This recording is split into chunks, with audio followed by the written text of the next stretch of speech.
All right, in this lesson, we're going to take a quick tour of the back end of Joomla. What do we mean by the back end? Well, maybe think in terms of a store front, and in the front end of the store is where you have all of your merchandise and your shoppers come and look through. But somewhere in the back of the store is where people are doing all of the administrative work. They're doing all the bookkeeping, all of the accounting, all of the design work, setting up displays before they come out to the front part of the store. This is where the real engine happens, is in the back end. Now, the way we get to the back end, or the administrative panel, or the control panel of Joomla, is through your browser.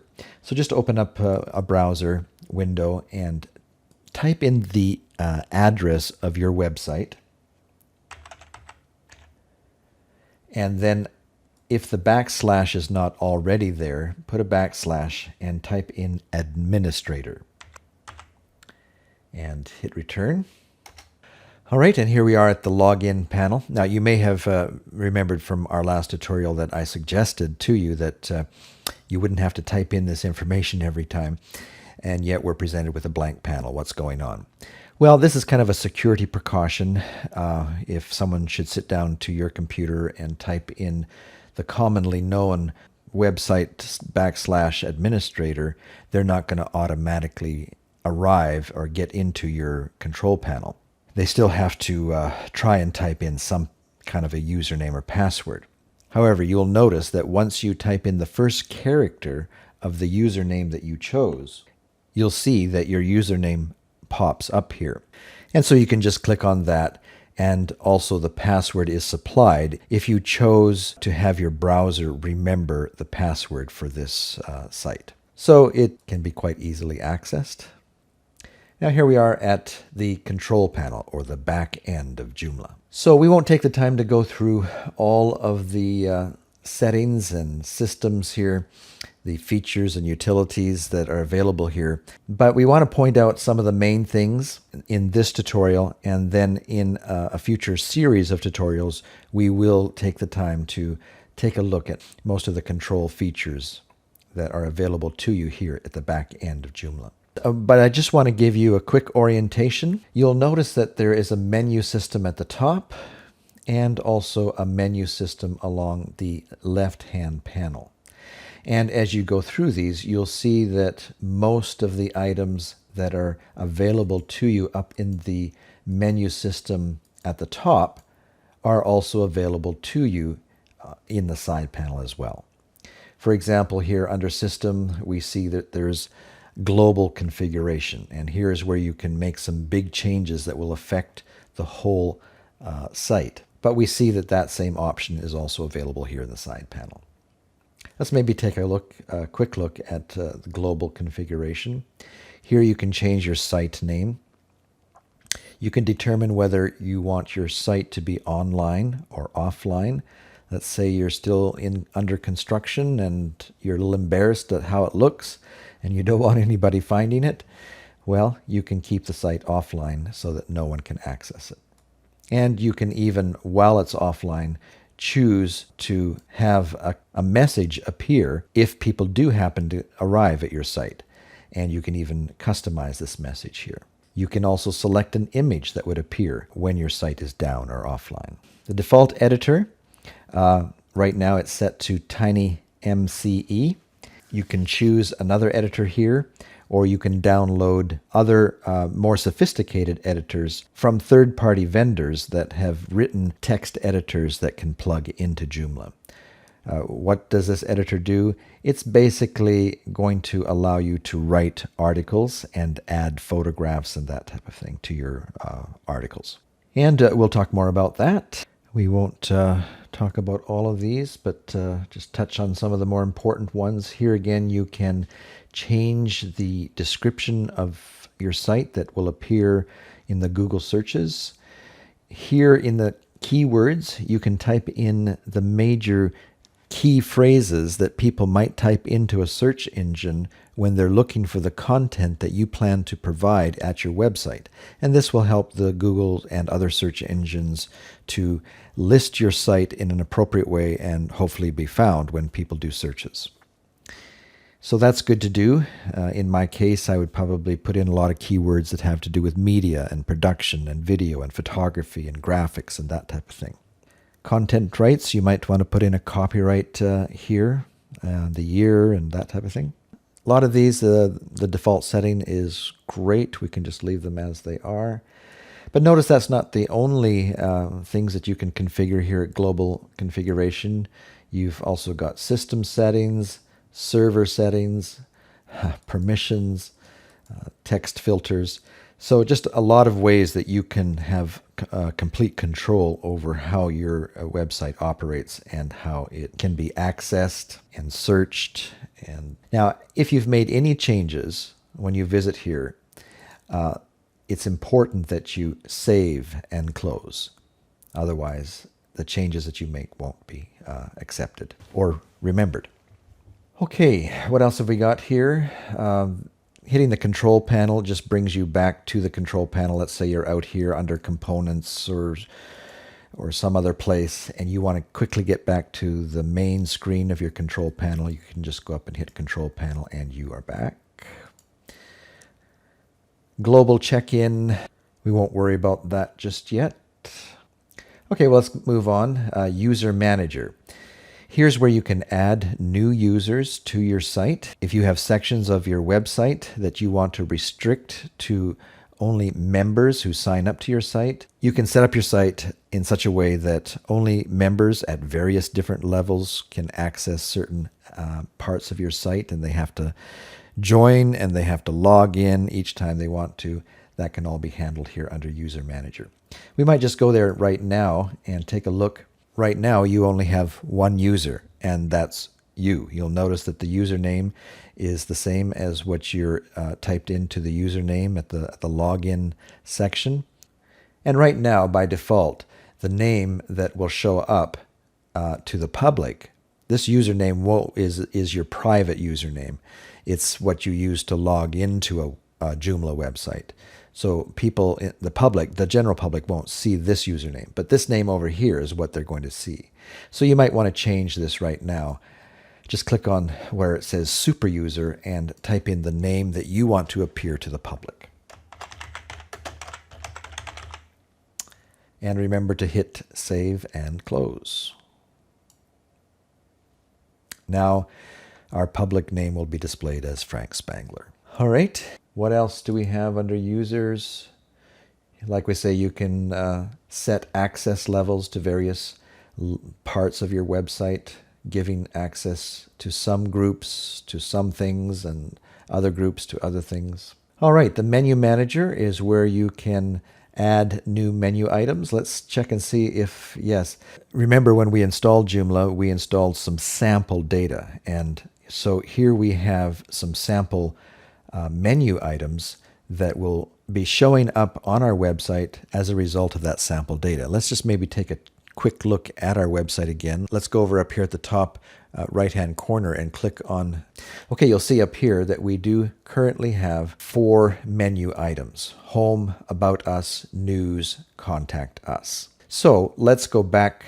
Now we can just go back and forth using the tabs here. Let's go back to our menu page and let's change the name of About Us. Let's say we don't like the larger menu titles and we just want to say About. Well, here's where we can change our menu. Just change it to whatever you want. Hit save and close. And now let's tab back to our website.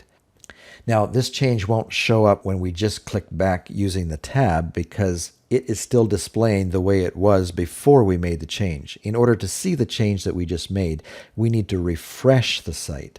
And different browsers handle this in different ways.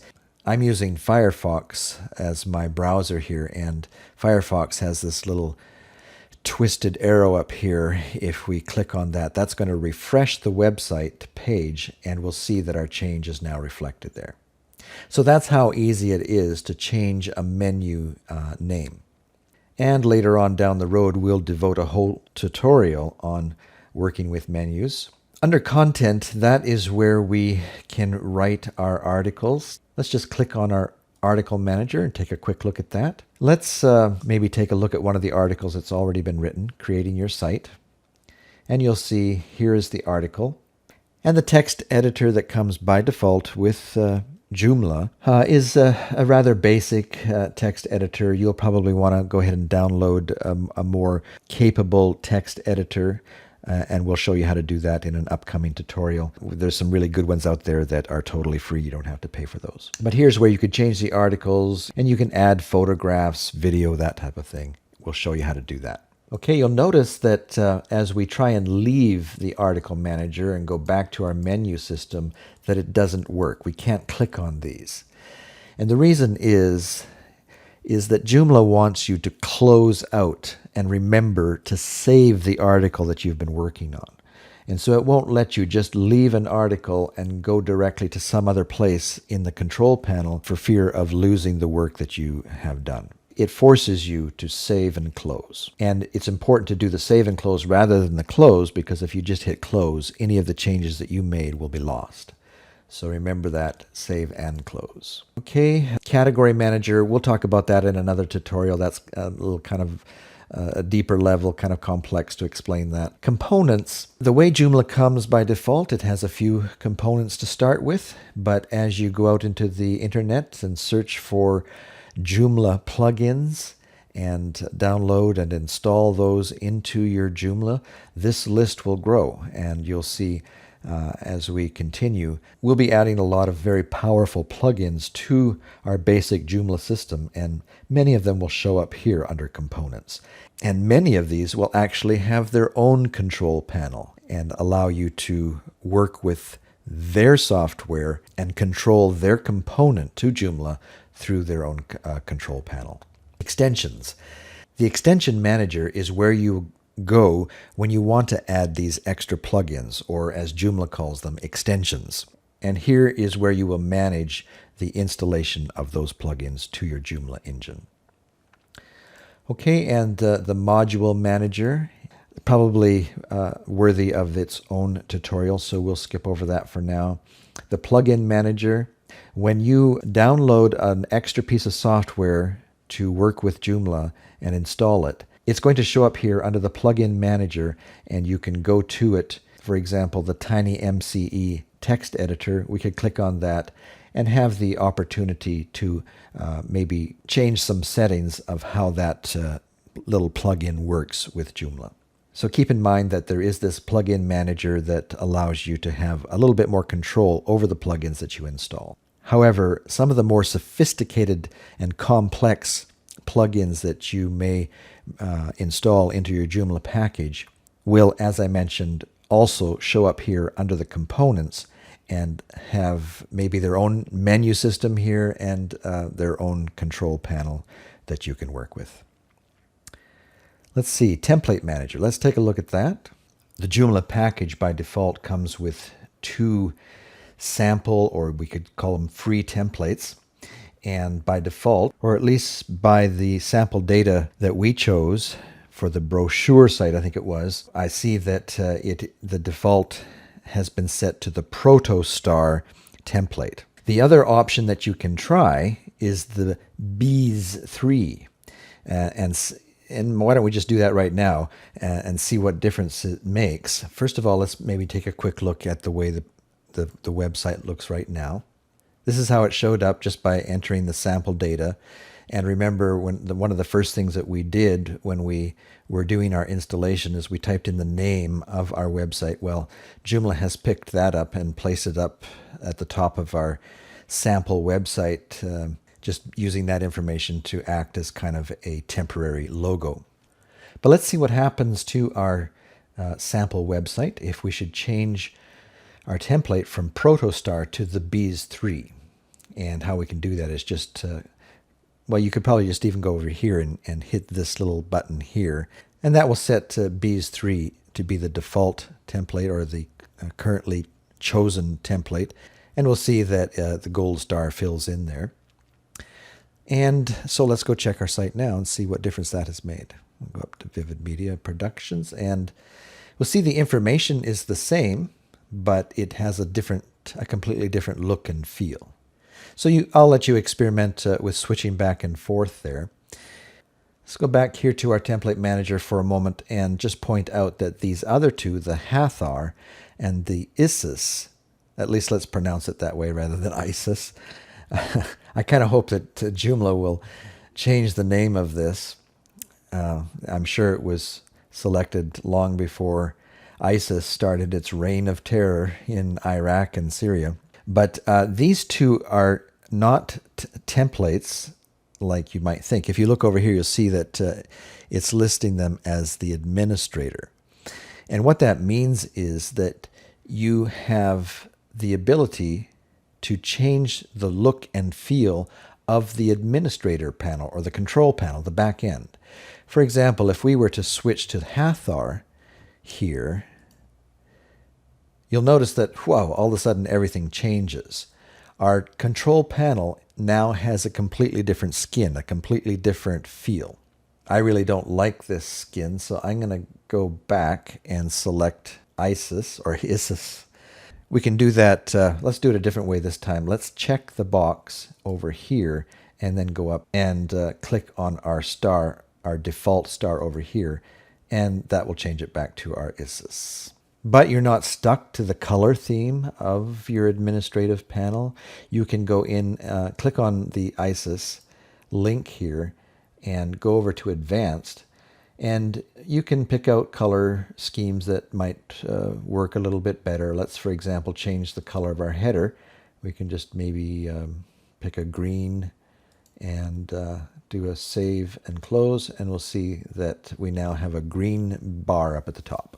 So if for any reason you don't like the look of the control panel itself, just know that you can go in and customize that as well. Now, just a word about these two themes that come packaged with Joomla, or templates as Joomla calls them. You should know that they're mostly just for a practice or getting used to Joomla. I mean, they do have enough basic features to help you create a brochure site if that's all you really wanted to do. But if you want to create a very sophisticated, complex, professional website, I'm going to recommend that you stick around for our tutorial series that we're going to be creating that shows you how to work with some very professional themes. And if you follow along step by step with those tutorials, you will be able to create a website that has a lot more flexibility and capability. Now, we'll go ahead in our next series, our primary skills series, and continue to work with either this Bees 3 or this Protostar theme as a way to become familiar with some of the main functions and utilities of Joomla. But then very quickly, I would like us to move forward with a more professional theme. Just a word of caution, perhaps. As you search the internet for Joomla templates, you will no doubt come across a lot of templates that are offered for free. And you might be tempted to say, okay, I want to save some money here. I think I'll just maybe get one of these free templates. They look pretty good, and they seem to have a lot of flexibility and capability. Let's just save some money here and go with a free template. The problem is that many of these free templates out there also come with some hidden code that allows the individual who created these free templates to gain access to your site and install spyware and spamware, malware on your site that your visitors may get infected with because they visited your site. So I would highly recommend against trying to use any of these free templates. It really doesn't cost a lot of money to license a professional template, and it is well worth dropping down $30 or $40, $50 for the template, not to have to worry about this malware that you might get infected with by using the free templates. All right, well, I think that does it for our brief tour, our orientation to the back end or the control panel of Joomla. And this brings this series to a close, at least for now. There may be some other tutorials I may think fits better into this basic skills module.